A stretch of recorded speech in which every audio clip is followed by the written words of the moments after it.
Hello everyone and welcome to the latest episode of Pavement Matters, which is brought to you by Pavement Management Services. I'm your host, Lachlan McLean. Now, Pavement Matters is the show where we discuss all things related to pavement and civil engineering. And today we have a special guest who is Sue McNeil. Now, Sue is a visiting professional fellow in civil and environmental engineering at the University of New South Wales and is also the Professor Emeritus at the University of Delaware with extensive experience in academia and transport infrastructure research. Her work focuses on transportation asset management, resilience to natural hazards, and climate change, and she also actively collaborates with governmental and academic organisations to improve transportation systems across the board. How are you today, Sue? I am great. Happy to be here. That's fantastic. So am I. Alrighty. I think we'll just jump straight into it today. Sounds good. Okay, Sue. So that's quite the impressive resume you've got there with all of your experience and across the whole world, I suppose. So what are your biggest insights from your research, especially to do with the impact of natural hazards and climate change on transportation infrastructure? Because this is something that I feel like we're only just starting to understand, although you've been studying it for a long time, I understand. So I first got interested in this after Hurricane Katrina in the United States, and I realized that we don't really teach our students to think actively about natural hazards, but we also started to realize that in the framework we were using for asset management, we should be asking the questions when we make decisions about what should we be doing about natural hazards, hurricanes, flooding, even wind events, when we're renewing and replacing pavements, bridges, other types of infrastructure, and that it fits into that framework to ask those questions. So I think that's been the interesting thing of saying we've got an existing framework that lets us start to think about risk and long-term changes like climate change, not just the sudden onset events like hurricanes and floods. I know this is particularly quite a big issue in New South Wales. We just late last year, well actually everywhere in Australia really, but just late last year we had pretty torrential rain events, lots of chaos and pandemonium spread across entire networks. Councils are still trying to keep up. So given that, I mean, from the short-term perspective, it all seems quite unpredictable, but you're talking long-term, very long-term, seeing how these changes could happen in the future and what we can do now to make sure that we're at least somewhat prepared in the future. So what kind of like strategies that people can do now, what can they apply to help them be more prepared?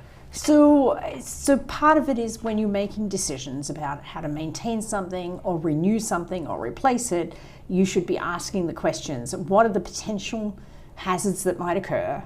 And is there something I could be doing about that? And what are the long-term changes that might be happening? So if I'm planning to do a pavement reconstruction, which I want to last 40 years, is the climate going to be different in 40 years? Is that pavement going to be subject to flooding? And asking those questions, should I be changing the elevation? Should I be using different materials? Should I be building a wall to protect inundation or sea level rise?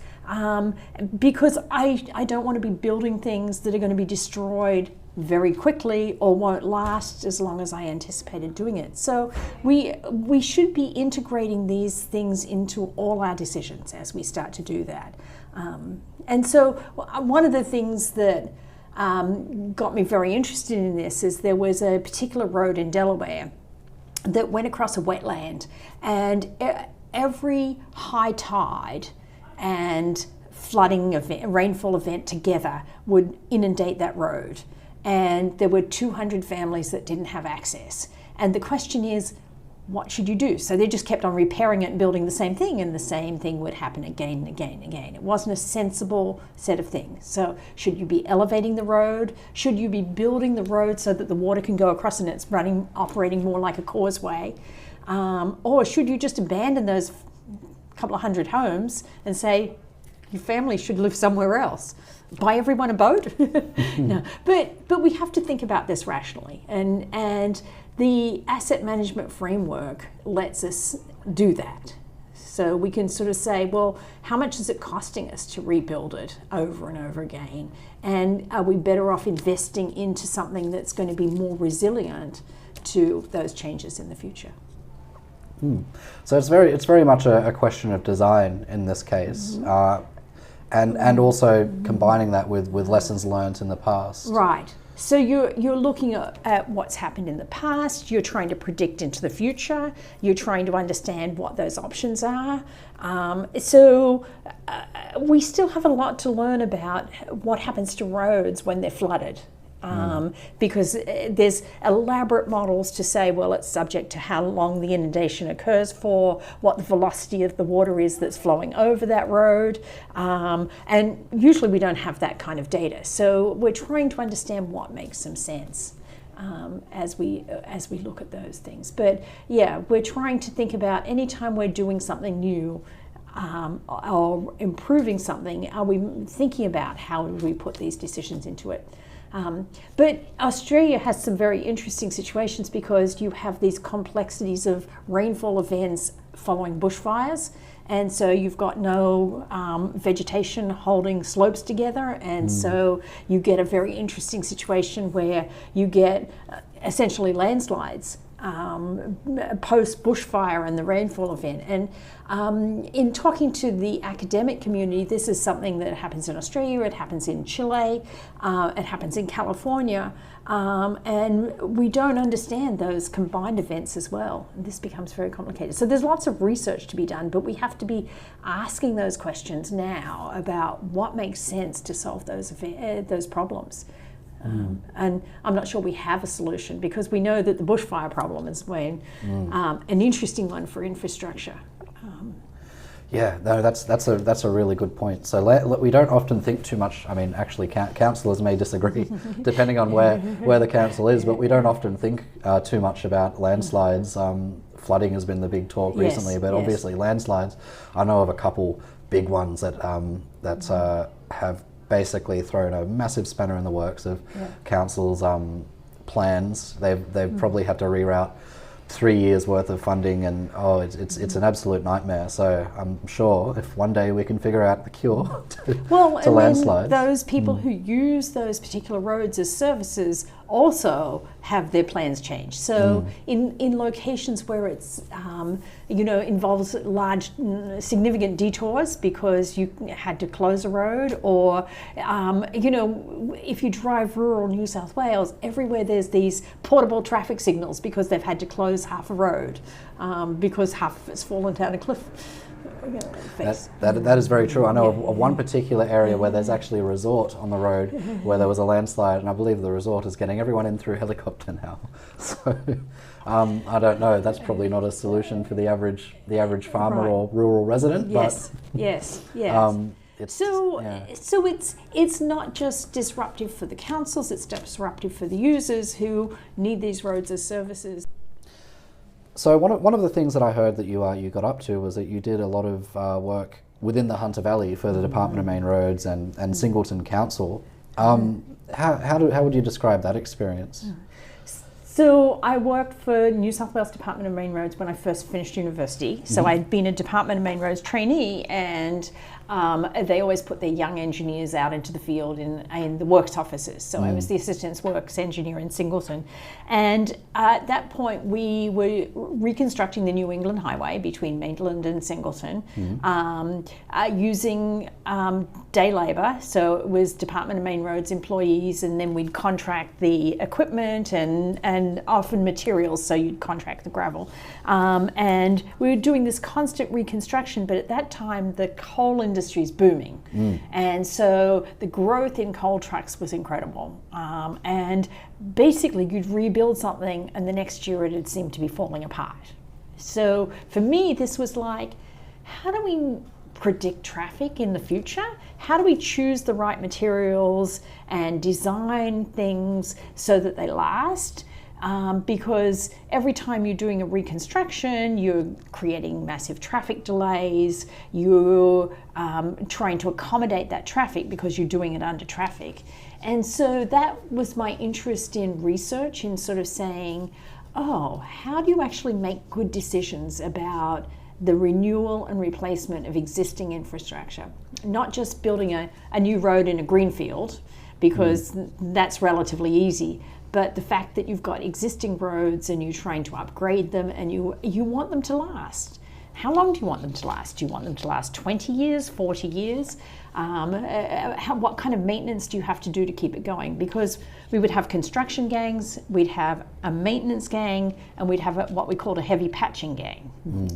And so this was what we were given, and we were given designs and we had to work with them, but I wasn't sure that I really understood it. So my undergraduate civil engineering education had sort of given me pieces of it, but not the full story of how do you make good decisions? How do you actually plan for this into the future? Well, actually, one of the things that I wanted to ask you about was how are we seeing people coordinate the increase of all things like bicycles, increase sort of pushes towards pedestrian travel and public transport, I suppose, as well. How are we seeing this impact people's or councils or organisations' maintenance and design strategies?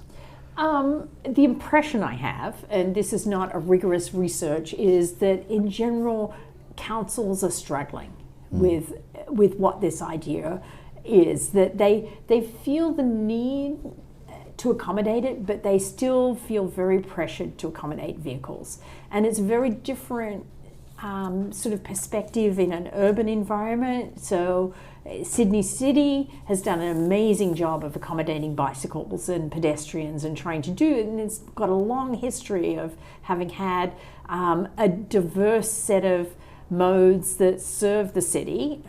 Even as a child, I remember using public transportation in Sydney, where I grew up in the Hunter Valley and we didn't use public transportation very much. But now, the growth in the bicycle, but then you take some of the, like I live in the inner west, and the inner west is struggling with the bicycles and what they want to do with it. They're doing better at the pedestrians. And so there's these initiatives in trying to think about how to accommodate this, and there's a lot of non-profit organizations getting engaged in these kinds of things, and lots of questions being asked. But one of the things we've been paying some attention, we paid some attention to in a research process is, well, when you maintain a road, how do you think about accommodating the pedestrians and bicyclists? And the motivation from that really came from a Delaware project where they tore up Main Street and they didn't think about where the pedestrians went or the bicyclists went, and it was completely disruptive. So the businesses along Main Street did not have any foot traffic. This is where the university is, and so it's very much a college environment, so it's a lot of walking traffic, it's a lot of students, a lot of kids riding bicycles.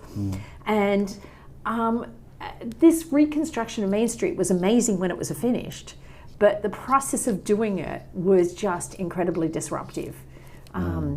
And so when we started to look at that, we modeled the environment and looked at the disruption and how much delay users were experiencing when they were doing the reconstruction and what alternatives they could do. We also looked at what difference it made to wheelchair users. So, some of the wheelchair users had to go out of their way so far, it was ridiculous. It was like 5 times as long to get from point A to point B.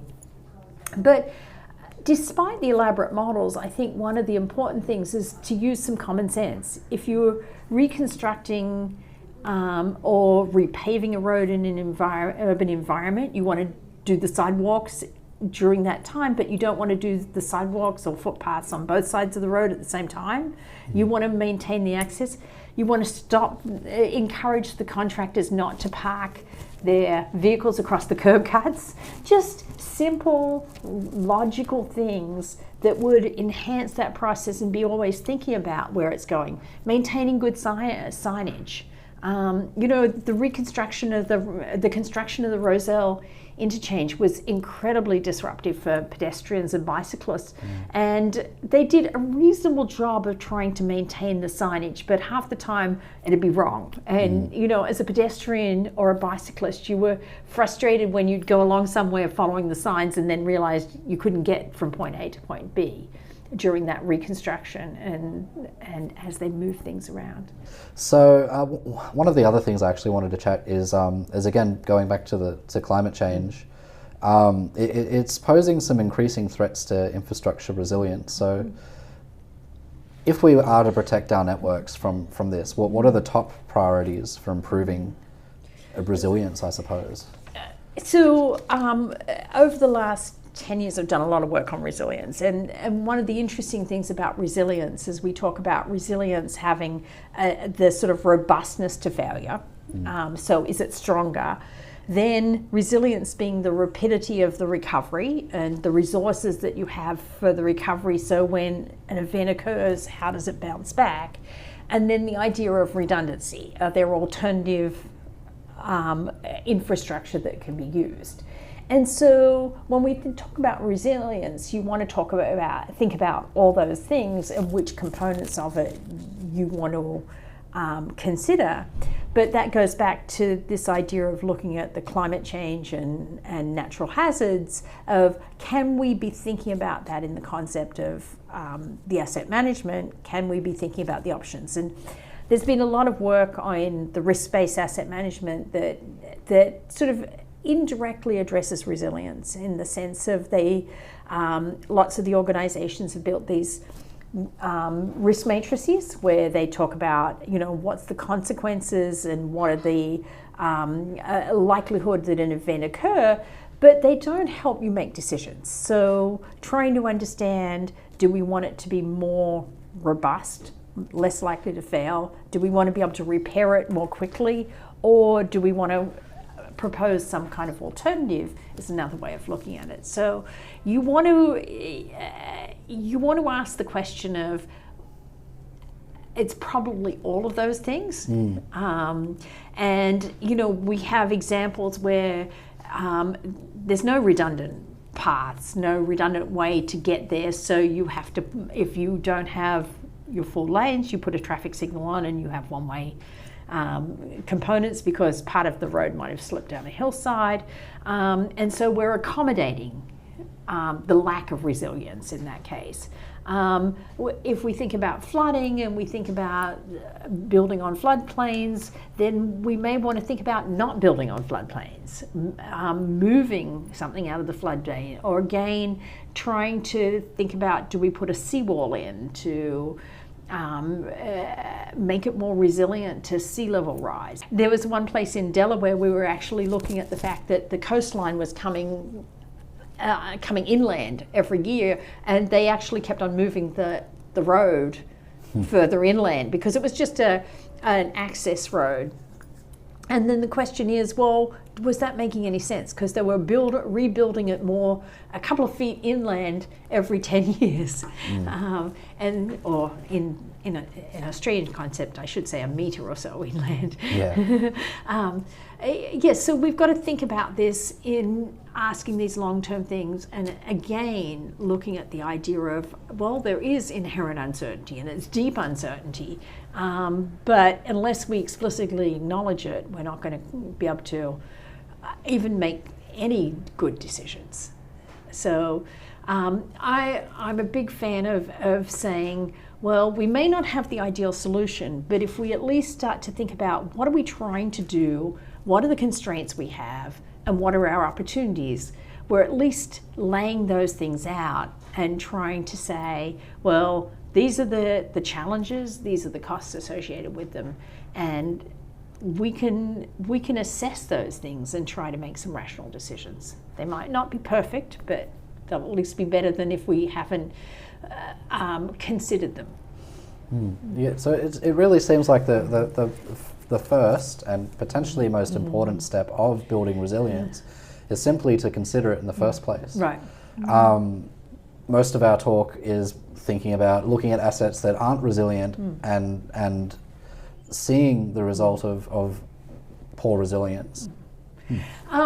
So I think there's an interesting question of the different type of infrastructure. So inherently bridges tend to be quite resilient. We design them not to fail. We design them to last a long time.